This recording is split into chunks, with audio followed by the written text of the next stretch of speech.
going to show you how to make this English paper piecing tote bag. It has the English paper piecing on the external.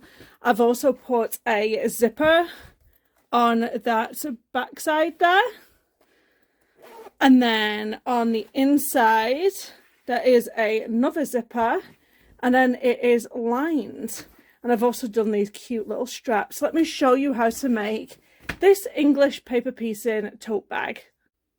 Okay, for this English paper piecing tote bag, these are going to be the main dimensions. So 18 inches width by 20 inches in height, and that's for the main body of the tote bag. So I'm using 2 pieces of canvas and also 2 pieces of lining fabric. So you're going to have 4 pieces in total for your English paper piecing tote bag. Now, the straps, I have done them 29 inches in length by 4 inches in width. And also I like to do this kind of two-tone effect on my tote bag straps. So this is going to be 29 inches in length and 3 inches in width. For my English paper piecing tote bag, I am going to have some boxed out corners at the bottom, and they're going to be 3 inches in square. So I'm going to draw 2 3-inch boxes, one here and one at the other side, and get them cut out. So here you go, I have 1 3-inch square box on my English paper piece tote bag on both sides, and I'm just going to cut these out. So your English paper piecing tote bag is going to look like this right now, where you've got these 2 square bits cut out. Now I like to do this, and the reason why is because I know that none of my design can go here, and none of my design can go between these 3 inches. So this is my workspace, because what's going to happen is you're going to lose these 3 inches here when your bag folds back. So that space here is your workspace. I've also marked at the top of my tote bag just to remind me where my workspace actually is. So from one of my notches at the top, from that 3 inches here, so this is 3 inches and it's at the top of the bag, I am going to start like 1/2 inch away here. And then what I am going to do is create a whole line that goes all the way down my bag, because the last time I did English paper piecing, I didn't create a line and my English paper piecing started to become a little bit wonky. So I am going to create a guideline out of friction pen where I know I can iron it out later on, and this is going to be my guideline of where my English paper piecing is going to go. And then I'm also going to do it across as well, so I'm kind of going to do it, move this back down a bit. I'm going to do it like 1.5 inches from the top. I'm going to do a line that goes across. This is just a guideline to make everything straight, because last time I did it, it wasn't straight. So I marked my lines out of friction pen, and friction pen can just be erased, so we're not bothered about that. So I have all of my English paper piecing here, so I'm going to start staging everything. So here we go, I'm going to start here, and I'm just going to work my way down. And I think I'm just going to alternate these fabrics. And if you're wondering, these English paper piecing sections are 1.5 inches. And if you want to know how to do English paper piecing, I will be linking a load of videos down below so you can watch that. I make hundreds and hundreds of sewing tutorials, so don't forget to press that subscribe button so you don't miss any of my new videos. And then so it goes yellow and green.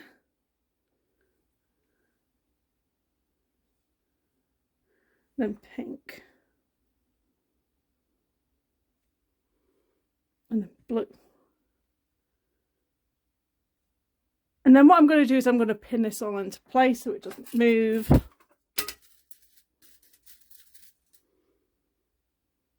Or at least the first one. I just pinned the first one. and the other ones can just be taken off, and then I can just follow them down when I'm stitching them.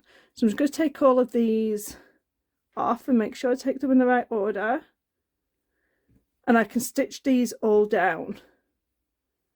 Okay, so I sew using a Baby Lock Soprano. I'm not paid nor sponsored to create this video.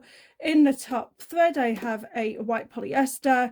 I have white in my bobbin thread, a 9014 Microtex needle. These are also my settings on my machine, and I've also placed that pivot key on. It's really good. So I'm just going to stitch everything down with a regular straight stitch, and I'm just going to get all of my English paper piecing all done. And you're going to see that pivot key go into action. So this foot automatically raises up every time I lift my foot off the pedal, and then once I put my foot down, it'll go down. So I'm not having to go to the back of the machine, lifting that pivot key up and down all the time. So it's basically like hands-free sewing, which is brilliant. So I'm just going to pivot all the way around and attach all of my English paper piecing parts to my tote bag. So I'm going to continue on with the design of my English paper piecing, and obviously I'll show you when I get to the end. So this is the English paper piecing design that I went with. I've done my English paper piecing on like the middle and the two sides, and I incorporated some ribbon and some lace on my English paper piecing tote bag just because I think it looks terribly cute. So now what I'm going to do is all these markings here, I am going to press them with an iron and get rid of them. I'm going to work on the other piece of my tote bag because I want to have a zipper on the external of my tote bag. So I'm going to fold it in half, and the reason why I'm doing this is just to find the center of my bag. So I'm just going to finger press it here. I'm not going to do it with my iron, there's no need to, and it creates a nice line. Now what I'm going to do is around about 3 inches from the top of my bag, I'm going to do exactly the same thing. So I'm just going to fold it over, and then I'm going to finger press that into place. So now I know where I'm going to place my zipper, right here. You're going to need 2 separate pieces of fabric, 8 inches by 8 inches for the pocket. Now I'm going to do the same thing. I'm going to fold this in half, and I'm going to find the center. Could do this with the iron.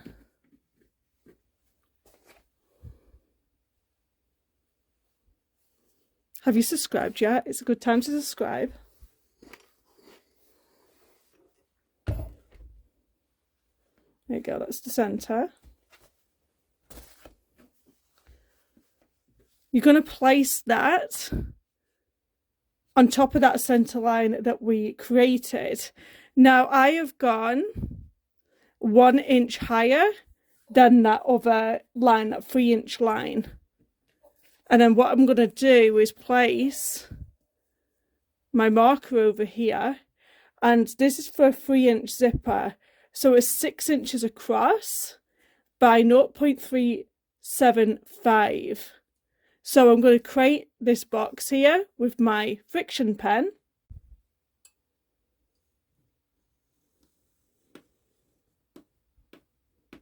So I'm going to draw it all the way inside this box here. Yeah, and don't slip like I did. And then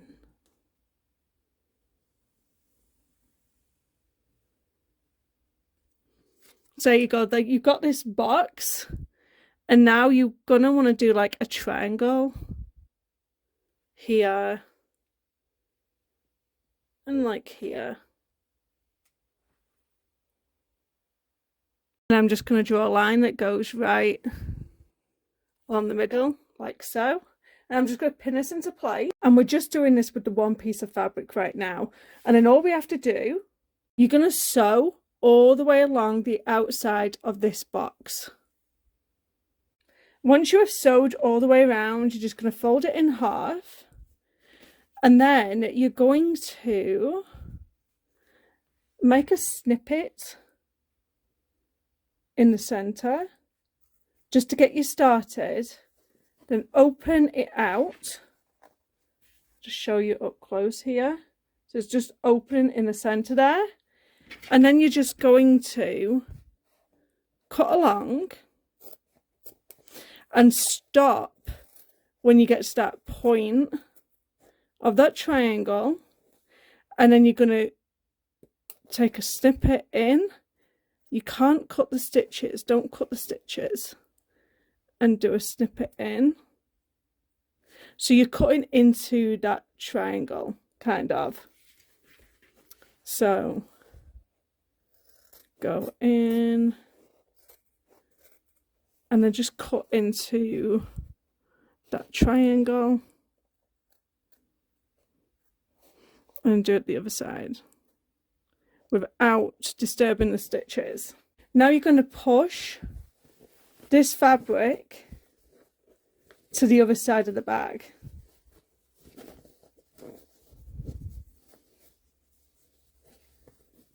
And then turn it the other way around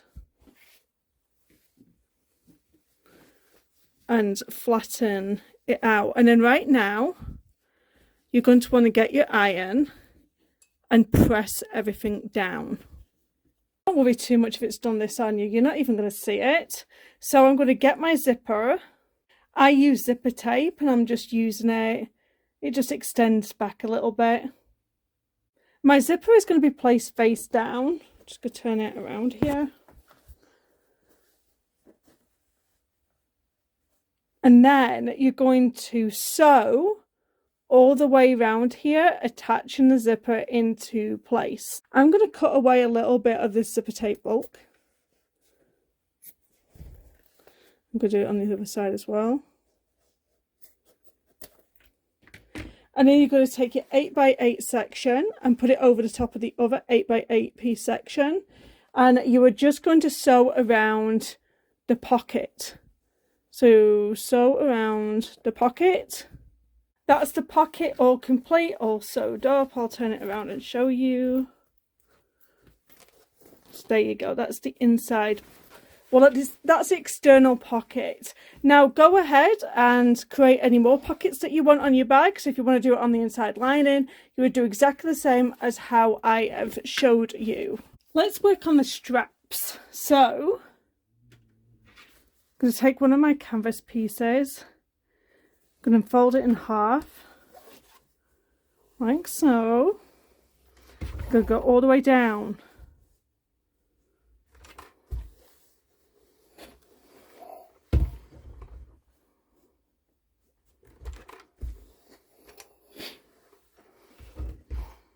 Then open it up, fold this one in, like so.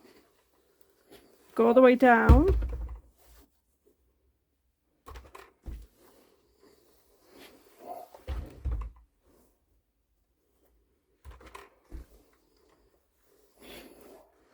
And then take your other strap, fold that one in like that,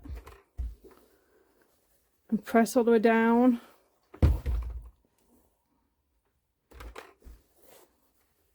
This just hides all of the raw seams. And then you're going to fold that one over the top. Now you're going to do that with all 4 sections of your straps. So both on the 2 canvas sections and then the other 2 sections that I did out of the cotton. And I'll meet you back here when you've done that. Okay, so go to the sewing machine and sew a stitch down here and a stitch down here on both of the canvas sections. And now all I'm going to do with this coordinating strip is rest it on top of the canvas like so, and then stitch both sides down. Now I placed a pocket on the inside lining, so I know that's the right side, and then put the other right side of the lining together. And don't forget to have cut out the 3-inch holes at the bottom for the inside lining. Now what I want you to do is, I want you to sew together both these sides here, and then you're going to sew at the bottom, but you're going to leave about a 3-inch space, and you're going to keep these empty. So right now, you're just going to sew here, here, and then across here, but leaving a space in the middle. And do not sew this up here. On the external portions, you're going to place them right sides together.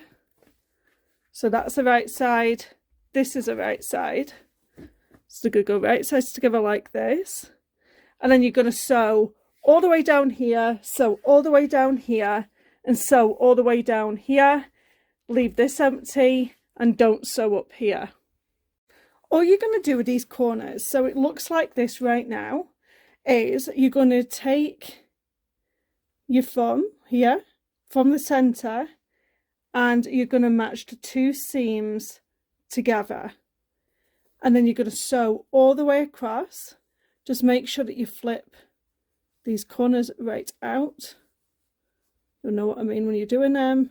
Everything should be nice and flat and sew straight across. Do that on all four.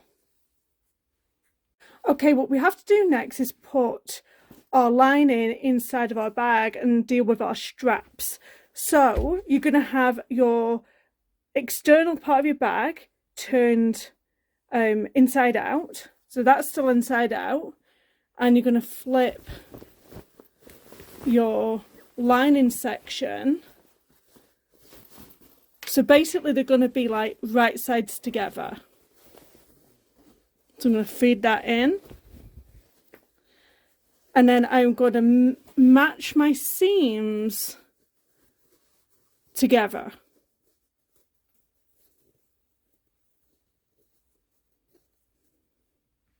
Now when we look in the bag is inside out on the lining. So the lining was right sides together with the external of the bag. Now taking the straps and making sure that they're not twisted, we're going to place these inside the bag also.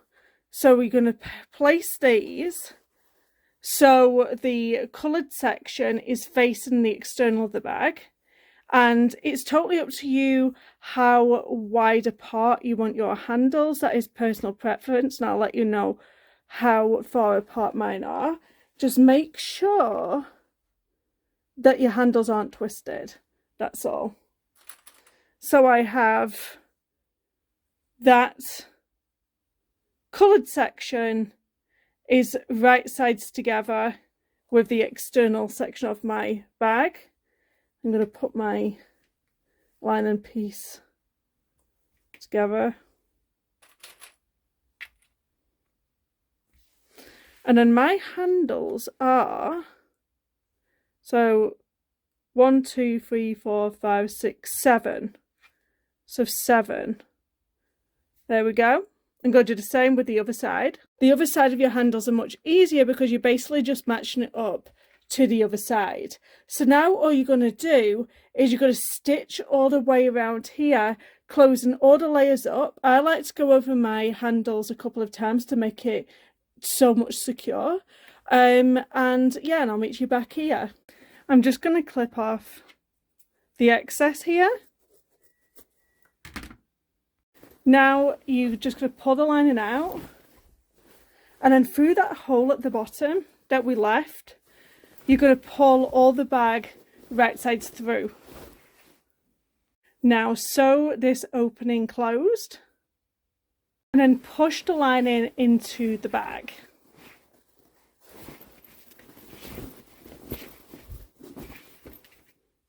Once you have everything pushed down, you are going to top stitch all the way around the top of this bag just to tame that inside lining down.